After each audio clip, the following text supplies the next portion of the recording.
बैतखेड़ी के सतलोक आश्रम पर बिजनौर के युवक ने भी लगाए परिवार तोड़न का आरोप।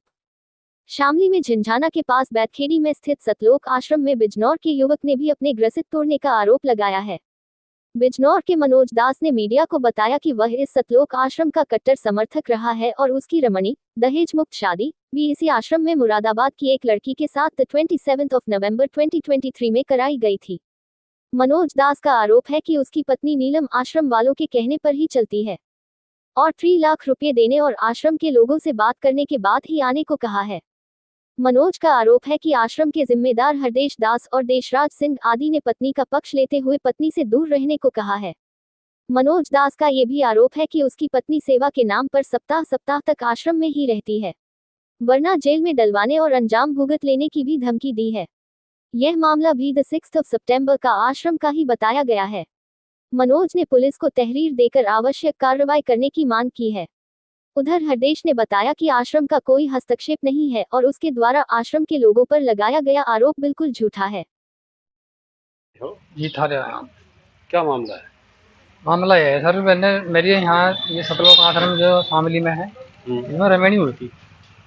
मैं इनका नहीं आई हुई थी संत रामपाल जी महाराज जी का, और बहुत विश्वास करता हूँ भक्ति में भी। लेकिन मुझे इनके भगत जो हैं, कुछ ये सेवादार हैं जो इनकी वो देख कर मुझे बहुत महसूस कष्ट हुआ जी। क्या हुआ? बहुत धोखे वाला काम करते हैं। क्या हुआ सर? ये मेरी रमैनी हुई थी 27 नवंबर। रमैनी किसे कहते हैं? सर रमैनी शादी को शादी को हमारे गुरुजी ने जो सर रमैनी नाम दिया शादी विवाह को, तो सर वो रमैनी हुई थी। सर अब 27 नवंबर को मेरी रमैनी हुई थी। 27 नवंबर सर 8 महीने हो गए 2023 में। तो 8 महीने हो गए जी। तो सर अब मेरी पत्नी जो अपने घर चली गई, भगतमती जो मतलब बोलते हैं, अब मैं उसको फ़ोन करता हूँ तो आने के लिए मना करती है और डिवोर्स के लिए तैयारी कर रही है वो जो भी है। लेकिन मैं तो लाना चाहता हूँ हर हालत में, क्योंकि ये शादी का काम ये जो गुड्डे गुड़िया खेल तो होता नहीं, जो आज कर लिया कल को दूसरी के लिए आए तीसरी ले आए। और परमात्मा गुरु जी भी यही बोलते हैं कि एक में ही रखो ध्यान, ज़्यादा नहीं इधर उधर भटकना चाहिए। लेकिन जब भी मैं अब इनसे बोलता हूँ, जो आश्रम के जो सेवादार हैं बड़े, जैसे हृदय भगत जी हुए और देशराज भगत जी हुए, उनसे मैं अपनी वो रखता हूँ, जो भी बोलता हूँ कि ऐसे ऐसे मैं प्रार्थना बोलता हूँ कि जी ऐसे ऐसे मेरा करा दे चली गई, तो ये मुझे डराते हैं कि आप अपने घर जाकर बैठ जाओ चुपचाप, वरना तुम्हें जेल में डाल दिया जाए, जेल में डलवा देंगे, फंसवा देंगे। मुझे डराते हैं। घर वाली क्या बोलती है? घर वाली बोलती है 3 वैसे तो वो दहेज मांगती है, कि जबकि हमारी 1 रुपए भी लेन देन नहीं हुआ, बिना दहेज प्रथा के साथ। घर वाली कहाँ की बेटी है? घर वाली जी मुरादाबाद की रहने वाली है। मुरादाबाद हासमपुर गोपाल गाँव। तो उससे शादी आपसे किस तरह से कैसे हुई? मुरादाबाद कैसे कॉन्टेक्ट जी ऐसे ही बस आश्रम के थ्रू हुआ। जैसे मैं यहाँ शामली में सेवा करना आया था, तो सर अब जैसे यहाँ सेवा करना आया तो उसी दौरान जो हमारी मुलाकात हुई, जो बीच के और 1-2 भगत थे उनके थ्रू हुआ। तो वो लोग भी मेरे से पूछते थे कितनी ज़मीन है तुम्हारे पास, कितना पैसा, कितनी क्या कमाई करते हो। लेकिन मुझे पता नहीं था ये आगे तक के लिए फंसाने का सिस्टम सेट कर रहे हैं। जो भगत है एक अरुण नाम का भगत है, जो हमारी साइड का ही है, जो बिचौल जिनने करा मेरे बीच में। तो सर अब जब मैं इनसे रिक्वेस्ट करता हूँ, हृदय भगत जी से इनसे रिक्वेस्ट करता हूँ, तो ये जो बस मेरी बात को काट देते हैं। अब यही बोलते हैं कि अपना घर जाकर बैठ, ये ज़्यादा बोल लोगे तो तुम्हारे लिए बहुत बुरा होगा। ये तुम्हें कब कहा? ये मुझे जी अब ये अभी मैं 6 तारीख में आया था समागम में, तब भी इन्होंने मुझे डराया, गाली गलौज भी करी मेरे साथ में। पहले हाँ, तो जब और मैंने बात करी तो जब भी मुझसे 3 लाख रुपए मांगे लड़की ने, कि 3 लाख रुपए दो, वो भी आश्रम वालों के कहने पे मांग रही है वो लड़की ने। हाँ, वरना वो मुझसे प्यार से रहती थी। दबाव देते हैं ये सारे, इनके कहने से हो रहा है। तो इनकी जो तुम्हारी घरवाली है वो क्या इनके कहने पे क्यों चलती है? इनके कहने पे चलती है जी। वो क्यों? इन्होंने रमैनी करवाई, जो ये चाहते वो होता। अब जब ये प्रार्थना को काटते, सब काम ये खत्म करते हैं। क्या नाम तुम्हारी घरवाली का? उसका नाम जी नीलम दासी है। नीलम। ये कहाँ की बेटी है? ये मुरादाबाद की। ये मुरादाबाद की। और आपका क्या नाम है? मेरा नाम मनोज जी। मनोज जी। क्या नाम पिताजी का? पिताजी का नाम शेर सिंह। शेर सिंह। कहाँ के रहने वाले हो? जी मैं जिला बिजनौर का रहने वाला हूँ, रावली गाँव। रावली गाँव है। थाना कौन सा लगता है? थाना मंडावर जी। थाना मंडावर लगता है।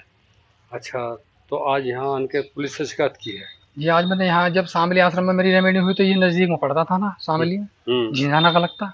तो मैंने इसी वजह से यहाँ आकर जी मैंने करी, और बहुत ही परेशान हुई जी मैं इस मामले में ज़्यादा। तो घरवाली कब से अलग है? घरवाली को जाओगे जी अभी 40 दिन करीबन हो गए। जो तुमसे अलग है? जी मुझसे अलग है। तो वो मुरादाबाद में रह रही है या तुम्हारे यहाँ रह रही है? अब तो अपने घर चली गई मुरादाबाद वो। तो क्या आश्रम में रहा करती थी? नहीं, घर पे रहती थी मेरे। तुम्हारे घर पे रहती थी? हम्म। अच्छा, आश्रम में तो नहीं रही कभी? आश्रम में नहीं रही, आश्रम में सेवा करने आती थी वो बीच में। यहाँ रह के गई हुई वो, ऐसी बात नहीं। कितने दिन में जा करती थी? ये 7-8 दिन रहती थी जो सेवा होती है आश्रम में? आश्रम में, हाँ, जो सेवा होती है इनके 5 दिन 7 दिन ऐसे। अच्छा, तो आपकी घरवाली जिनके कहने पर चलती है, आश्रम वालों को क्या नाम है? जी, आश्रम वालों की जिनके बात मान रही, एक का नाम तो हृदय भगत है, हृदय, और एक का नाम देशराज। देशराज। हाँ, और एक हमारे यहाँ के, उनका नाम रामशरण भगत है। क्या चाहते हैं? सेवादार है वो। ये आप लोग क्या चाहते हम तो अपने घर ले जाना चाहूँगा जी, हमारी हमारी भगतमती हम मिल जाए, हमारे घर ले जाएंगे, हम तो अपने को पता नहीं। बस ये हमारे साथ में, ये हमारे साथ गलत कर रहे हैं। डिमांड किसने रखी है? 3 लाख की डिमांड जी। ये दबेश देकर पैसे मंगवा रहे हैं उससे। कौन लोग? ये देशराज और ये देशराज और आप ये कैसे कह सकते हैं कि भाई ये मंगवा रहे?